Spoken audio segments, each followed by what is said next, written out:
Absolute Wonder Woman lands in stores a week from right now, as of the time that I'm recording this, and retailers have been given the ability to pre-read this comic.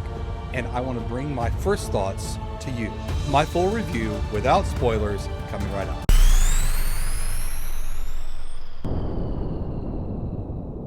I'm just going to get straight to it. I love this story. In fact, this might be my favorite Wonder Woman. I might take this as my normal Wonder Woman, maybe. Perhaps, maybe not. I don't know. I don't know. But this Wonder Woman is super cool. She's a Valkyrie Viking Wonder Woman. She has like crazy tattoos and runic stuff going over here, where we're going from like Greek Wonder Woman to Norse Wonder Woman is what it feels like. And you see her flying in some of our initial images that we've already seen of Wonder Woman. She's flying in on a Pegasus type horse. Now, this is kind of a skeletal Pegasus type horse, so doesn't look that great, but she's flying in on this Pegasus type horse. And there's a thing that happens in here that I found a little bit funny.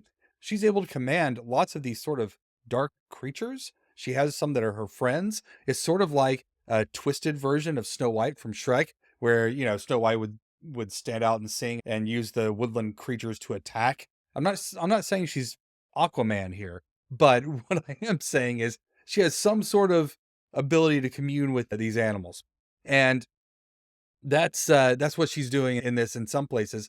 And on the Nordic theme, she does some cool things. There's some initial images that have released where she's actually spreading some mud over her eyes and making a mask, a very Viking-y thing that we've seen in the past. We have her carrying a giant sword. Now, this was written by a great writer in Kelly Thompson, and the artist on this is Hayden Sherman.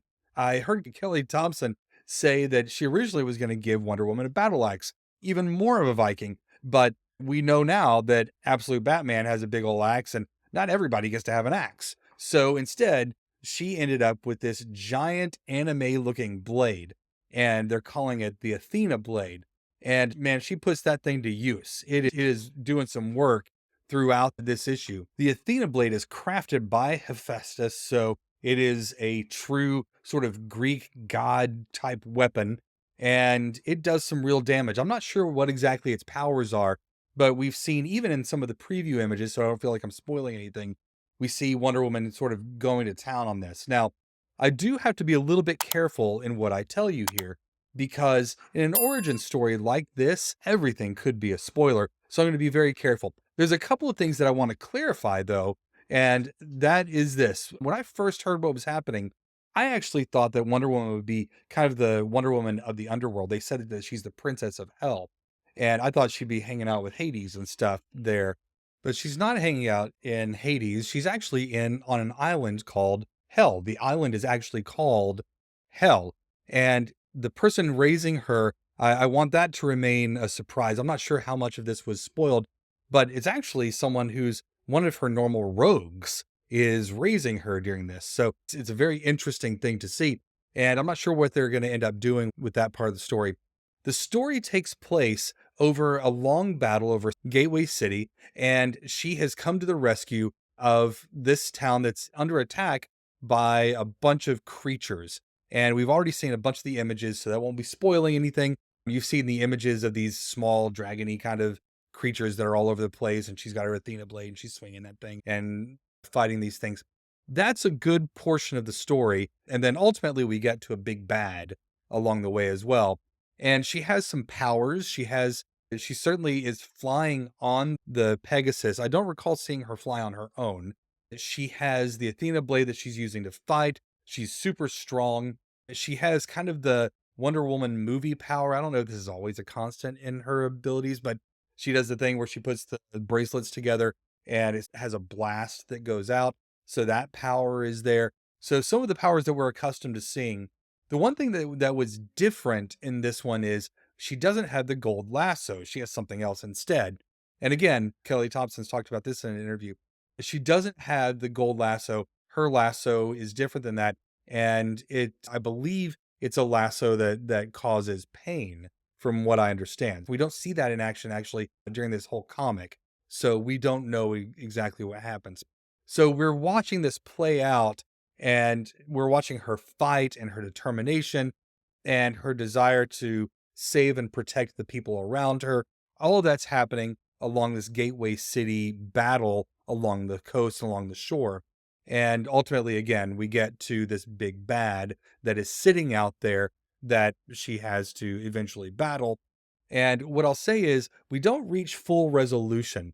We get to a point where I don't know. Remember in the Hobbit movie where you watch the Hobbit movie and it just ends and you're like, but you're in the middle of the thing. You gotta finish the fight or do something. We kind of end that way. Like it's not quite resolved. In fact, the time that she gets the most badass and they have this image that's just super cool. As soon as that happens, you gotta wait for the next issue. So that was a little disappointing. I wanted to see a more complete story there like we had in Absolute Batman. That being said, I love what they're doing with her. I love her focus. I love who she is.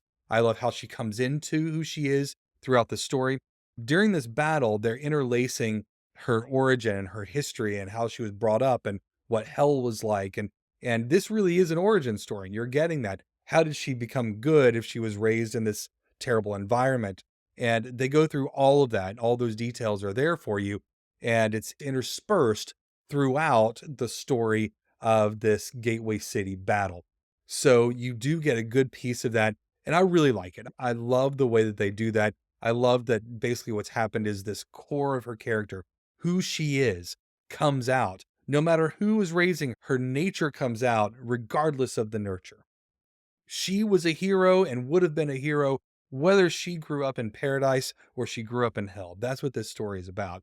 And how she comes to become who she is, and how the fact that she had to come to it this way makes her even stronger. And by the end of this story, what you have seen is not the end of your battle, which I kind of wanted to see, but instead, you see the end of this arc where you saw her starting from a being a baby at birth, God's dropping her off on this hellish landscape, and then ultimately becoming this ultimate warrior and very Viking-like to me. It feels very Vikingish and a lot less Greek in that way. So again, she's got the tats, she does the war paint, just a very different MO than the Wonder Woman that we know and that we're accustomed to, but still leaning into the savior of man. No one had to give her the mission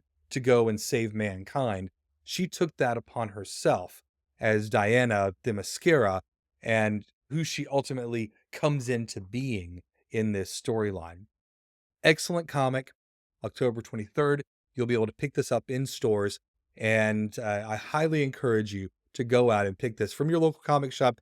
If you don't have a local comic shop, prefer to shop online, absolutely come see us at the Multiverse. We have plenty of copies. We've ordered way more of all of the absolutes because we just love them. So feel free to order with us. We would be happy to take care of you and even subscribe if you like. All right. I hope you enjoy Absolute Wonder Woman as much as I did. And let me know what you think in the comments.